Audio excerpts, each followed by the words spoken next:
I am going to start recording this now, and this is called the Tension Points of Leadership. And I don't want anyone to think that I came up with this stuff myself, because this is definitely translated information from Brad Powell from Northridge Church in Plymouth, Michigan. He taught a class in March of 2007 called the Tension Points of Leadership. And I'm excited to take what I learned from him and transfer it to you as Mary Kay sales directors and help us apply these leadership lessons to our business. But he started off with sharing that there's a pattern of using leadership in history to compete with each other and to achieve greatness. And this goes back to Jesus' days. You know, if you remember the disciples arguing about who would be greater and competing with each other while Jesus was with them and then after. And Jesus, he never scolded them for desiring greatness, but he did challenge their idea of greatness. He was saying there's nothing wrong with greatness itself, which a lot of people, you know, they think that there's something wrong with greatness. Jesus never said there was anything wrong with greatness. He never said there was anything wrong with greatness, but it is wrong if you use greatness, you use leadership to become great. And he said in Not So With You. And if you have a Bible handy, you can flip to the different verses. Otherwise, you may just want to write them down so that you can refer to them later. But in Mark 10:41 through 45, Jesus said, when the 10 heard about this, they became indignant with James and John because they're talking about, you know, who's going to sit at my right or left side. Jesus called them together and said, you know that those who are regarded as rulers of the Gentiles lord it over them, and their high officials exercise authority over them. Not so with you. Instead, whoever wants to become great among you must be your servant, and whoever wants to be first must be slave of all. For even the Son of Man did not come to be served, but to serve, and to give his life as a ransom for many. So he said, not so with you. So Jesus wasn't saying he didn't want his people to be great. He didn't want them to use leadership to become great. He said, not so with you. He was saying, do not use it over people, but instead use your leadership gifts to move people forward. Leadership is giving of your life for the benefit of others. If we're going to be effective with this, we need to learn from Jesus. What picture did Jesus paint of leadership? You know, did he lay low and refuse to lead, refuse to direct and guide? You know, many people see strong leadership at the opposite end of the spectrum of what they perceive Jesus as doing. They equate servanthood with weakness, and that's simply not true. If you have a gift of leadership, which you do to some extent, or which you would not be in directorship. Someone does not get into directorship, they do not finish director qualification if they don't have a leadership gifting. It's just not possible. You know, if people don't have a leadership gifting, they may get into DIQ because of an order or some agreements, people doing personal use, but they don't get through directorship, of course, unless someone does it for them. On their own, they will not get through directorship if they don't have a leadership gift. So you have a leadership gift if you're on this line because you are a sales director, but some are fearful to use the gift because of misperceptions, limiting beliefs, your experiences to date, your upbringing, etc. But the scary thing is that the impacting of lives is not going to be maximized if you do not use your leadership gifts. And that's sad, but it's also sin, because not doing what we know God has mandated us is disobedience, and disobedience is sin. Romans 12:8, and if you look at Romans 12:8, it's where Paul is detailing out the different gifts that people are given and what you are mandated to do with them, what you are supposed to be doing with those gifts. Mandate isn't a suggestion. It's like, that's what God's expecting of you. He's telling you to do. It says, if it is leadership, let him govern diligently. So if a person is gifted with leadership, let him do it diligently. Diligently does not mean with weakness. It does not mean when you feel like it. It does not mean when it's easy or convenient or everyone supports it. It means zealously. It means with excellence. And a mandate from God is not a suggestion. It's a mandate. It's an expectation. It's something that he is going to make you accountable for when you see him. So how do we lead like Jesus did? Let's look at the two most frequently seen extremes in this. One is the lay low and refuse to lead. And then the other end of the spectrum is lead with strength, but feel guilty about it because you wrongly believe that you're doing the opposite of what God says. And the truth is, in the middle of that, is that we can use strong gifts of leadership to serve, just like Jesus did. And what we're going to talk about now is how. Those are the tension points. So if you drew a little continuum line, one end would be laying low and not leading, and the other end of the line would be leading with strength but feeling guilty about it. And then in the middle are the tension points. And there's 4 tension points that we are going to touch on. One is leadership requires assertiveness. 2, leadership requires demanding accomplishment. 3, leadership requires ingenuity. And I'm going to go back over each 4 of these and pull them apart so you'll have time to get the title again if you miss it now. 4, leadership requires passion and fervency. So it requires assertiveness, demanding accomplishment, ingenuity, and passion and fervency. And with each tension point, there comes a problem, a solution, and a key. Okay, so let's start with the first one. Leadership requires assertiveness. If a leader does not assert, they will not move people forward. Moving people forward requires you to be bold and forceful at the same time. And sometimes, especially women, I think, have this misperception that being bold and forceful is being aggressive and manipulative. That's when bold and forceful is bad, is when it's manipulating. But if it's used to move people forward, you are serving. The question is, who are you serving? Are you being bold and forceful to serve yourself, or are you being bold and forceful to serve them? Any leader who has made an impact in this world has made a clear call. When leadership does not make a clear call, you have units running directors, you have kids running households. Brad Powell said this, and it's something that my husband and I have had multiple conversations on over the last few years, because we have observed that kids are running households. You know, we have many friends who their kids make the decisions in the households, and Brad Powell was joking, goes, but we have really parenting is seriously out of whack in the United States. He goes, we have 3-year-olds running the house because parents are not making clear calls and are not using their gifts and responsibility, their mandate of leadership in the household. Let's go to 1 Corinthians 14:8. And 1 Corinthians 14:8 says, again, if a trumpet does not sound a clear call, who will get ready for battle?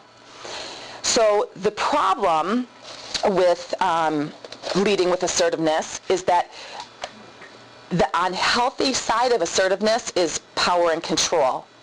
That in our natural human nature, we tend to, as we get assertive, go to that negative, damaging side of power and control, and it becomes damaging. So you have to be assertive to lead well, but our human nature tends to turn it to a dark place, and we can become hooked on the control and dominance. And then we begin to feel that we can always be in control and that others are here to serve us. The solution is not in avoiding leadership, because people will tend to say, okay, well, I don't want to be, controlling, so then they avoid their leadership responsibilities and avoid leading people. But it is to retain a submissive attitude. So that is how you avoid becoming controlling. People who avoid the assertiveness issues in leadership, they make everything a group decision. They work to be everyone's best friend, and that's not leadership. He said, nothing great was ever done by a committee vote. And the majority, if you're, basing your decisions on the majority, he said the majority is usually always wrong. So the solution here is that leaders must retain a submissive attitude. And we do this by keeping in mind that assertiveness is not for ourselves, but for those we serve. It's not about ourselves. Jesus created the world, yet he submitted to his parents, John the Baptist, his disciples, and Roman law. Practical signs that you have a submissive heart. 1, you're willing to say, I'm sorry. And he said, actually, leaders have to say, I'm sorry a lot. Because he goes, leaders take a stand. They, get people going down the road, and then they find out, oh, it's headed the wrong direction. He goes, you got to turn around and say, I'm sorry, but here's the other road we're going to go to, and you're taking them down another road. He goes, you need to say, I'm sorry, a lot. 2, a practical sign that you have a submissive leader's heart is that you listen. He goes, none of us are messiahs. He goes, we are leaders. He goes, you're not a messiah. He goes, listening does not mean that you have to agree, just that you listen, you think it through, and then you make a decision. A 3rd practical sign that you have a submissive leader's heart, you give in when wrong. When he said as a leader, when you say you're always right, people are not going to follow you because no one's always right. And 4, you submit to authority higher than you. So people in leadership positions in your life, and ultimately, the ultimate submission is to God's truth. When we submit to God's truth, no one will be hurt for your benefit. Because when we submit to God's rules, none of God's rules will hurt other people. So when you submit to God's truth, no one will be hurt for your benefit, but that does not mean that no one gets hurt. They still may get hurt, but it's because of the greater whole not submitting to God, not because of you. So the key is great leaders are both assertive and submissive. The second tension point is leadership requires demanding accomplishment. He said there's so much failing all around us in the world because leaders don't demand accomplishment. And I'd just been thinking about this on the way to this conference because someone had said something to me, and in my mind it triggered. I said, you're probably one of those parents that think that everyone should make the team too, because we live in a society that everyone should be on the team. Everyone should make it. It's all, equal opportunity, and someone is not living up to the standards. There's a deserve level in our society that is detrimental to all of society. But when leaders don't demand accomplishment, that is really about themselves. It's not about the people they're leading, because if you're really caring about the people you're leading, then you're concerned about them using their gifts and talents to the greatest of their ability and doing what God's mandated them to do. But the fact of the matter is that when you demand accomplishment in people's lives, it's messy, it's tough, it's time-consuming, and they may not like you for it. He goes, they'll always respect you and love you on the other side of it when they see the benefit it's given them in their life. And my husband just had this conversation with my daughter. She's a new basketball coach, and he yells, and he's tough, and both of my kids this year have coaches that are, and that's because they're, getting ready to go to the next level with their sports. And so they're tough coaches, and they're in their face coaches. And, my husband was sharing with my daughter last night at dinner. He said, Al, he goes, you can decide if you don't want to submit to this type of coaching. He goes, that's fine. He goes, but do know that I didn't like my college coach for 3 years. And he goes, by the 4th year, he goes, I respect him because he was doing what was best for me. And he goes, I still, he had such a major impact on, forming me into a young man, more so than even a football player, because of his high standards. And he was willing to be in the position of me not liking him, actually thinking I hated him at times, for me to look back and say, thank you. But he said, no one becomes all that you can become without being held to a standard. So the problem, when you're demanding accomplishment, the task can become more important than the person, so people can become discardable. So each of these tension points also have problems. Let's look at what Philippians 2, 3, and 4 have to say about this. Philippians 2, 3, and 4. Do nothing out of selfish ambition or vain conceit, but in humility consider others better than yourselves.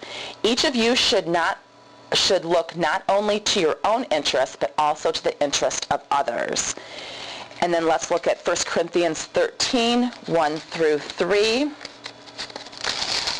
If I speak in the tongue of men and of angels, but have not love, I'm only a resounding gong or a clanging cymbal.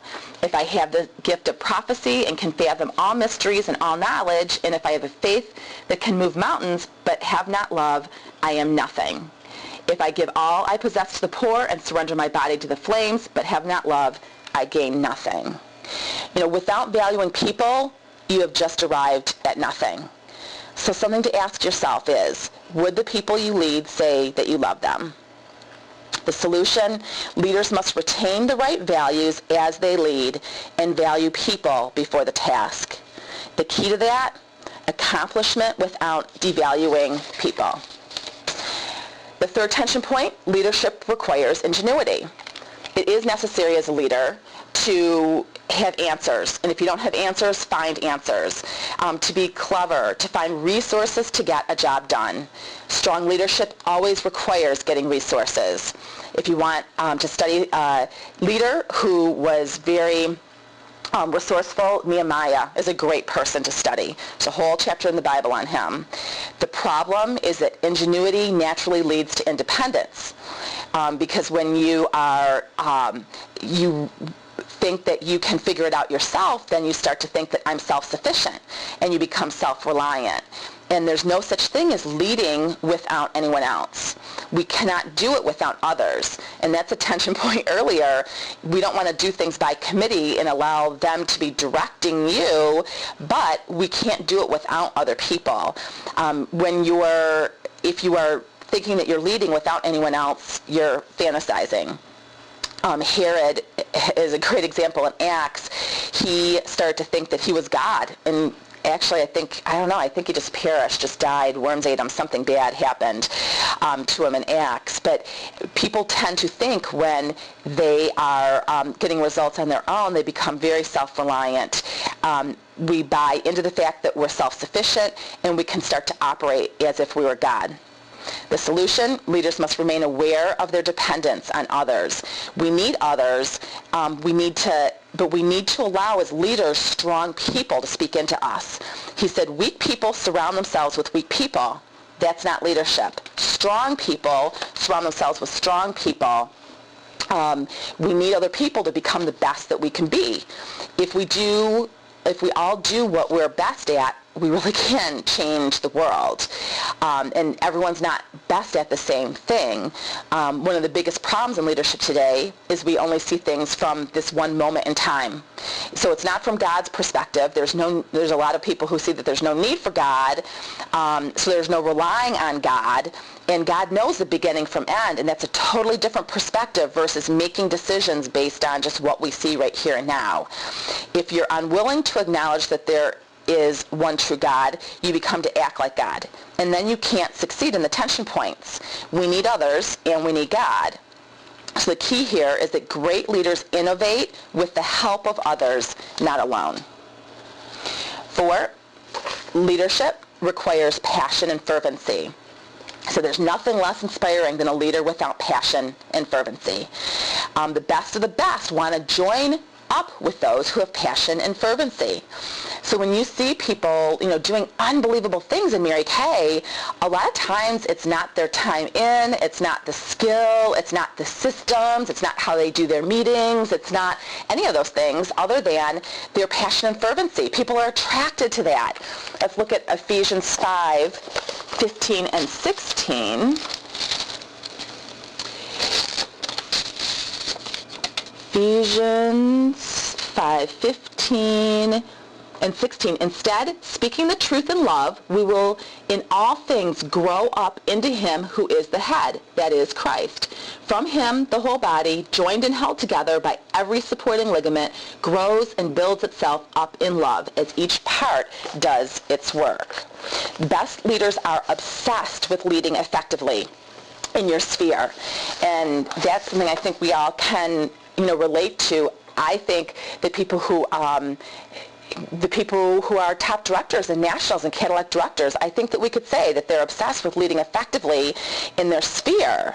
He said, but there's a difference between being obsessed and a workaholic. He said, I know workaholics that they go to work for 50 hours a week and they talk, and they may work, but there's no passion there. They're just working. He said there's a huge difference. The problem with leadership requiring passion and fervency is that you have to learn how to live with living with constant stress is unhealthy. And so leaders have to face the fact that human bodies need recharging, families need investment. So the solution is that leaders must retain an awareness of their limitations. They need sleep. They need recreation. And most leaders have come to a point where their health has been jeopardized because of their leadership, and God puts this smack in your face that, you are invincible. And he said there are also life suckers and life givers. And unfortunately, there's more life suckers than life givers. And he had a great analogy. He said, those people that they suck it all out of you, and then they say, can I have a straw so I can suck some more? And he said, so we have to know where to draw boundaries with people. And what leaders tend to do is, since there are more life suckers and life givers, we tend to pull away.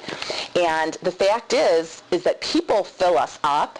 So we have to find those few key people who fill you up and make you feel better. So when you pull away, you are not staying dry. You know who the strong people are who fill you up. The solution is remembering that we are not God. So he said the key of great leadership is maintaining passion without losing perspective. The key of great leadership is maintaining passion without losing perspective. So, in conclusion of all that, the world needs great leaders. Mary Kay needs great leaders. We are at a time in our company where we are desperate for great leaders. And to do it, you have to balance those tension points out. If you do, you're going to make a positive influence on your sphere of influence. And he had to ask us, and I think it's a great way to start a week and a quarter, and start a new Mary Kay year. You can start your new Mary Kay year right here and now. What do you want your tombstone to say? That you made no mark on this world, or the world is worse off because of you, or better? I really want everyone I meet to be better off. And that's the goal. But I know that that's not possible.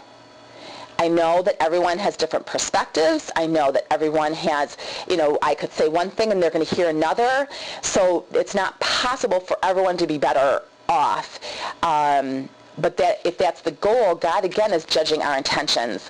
And he said an interesting thing. He said, if my goal is to want everyone to be better off, but knowing that that's not possible, he goes, for instance, there's blogs out there.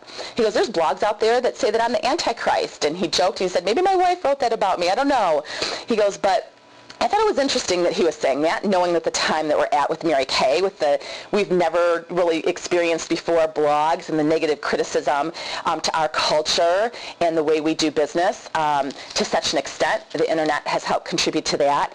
But if even a pastor of a church who's impacting, lots of people for the kingdom has blogs out there against him, who are we to think that there aren't going to be people that are going to say negative things about us?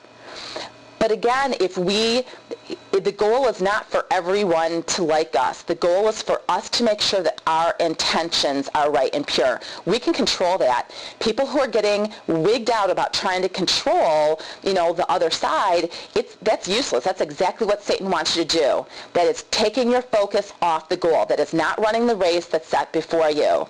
The goal is not to be better than other people, but it's to help everyone else to be better.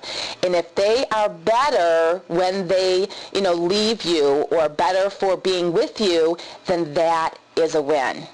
And if we are focusing on our wins being constructed like that, I can guarantee you pretty soon those people aren't going to have as many things to say on the blogs, because unfortunately I don't think that everyone is out there leading their Mary Kay business in this fashion, but we can change that. If everyone is doing their business from this position of everyone being better and us serving them and using our leadership gifts, then we're going to minimize those distractions and also realize that we aren't going to totally negate them, because even when we're doing everything that we're supposed to because other people are not submitting to God, we can't control that. But what the good news is we're not responsible for that either, and it doesn't have to adversely affect us. But if you're called to lead people, you owe it to yourself and those that you are called to lead with excellence. And most importantly, and this is the most important thing, to me, and it's the thing that I pray for the most and burdens me the most for my people, is that it's important to God. And I always want to know that I have done my best job possible, so that when my people who I've been called to lead are standing before him, that they will hear, good and faithful servant.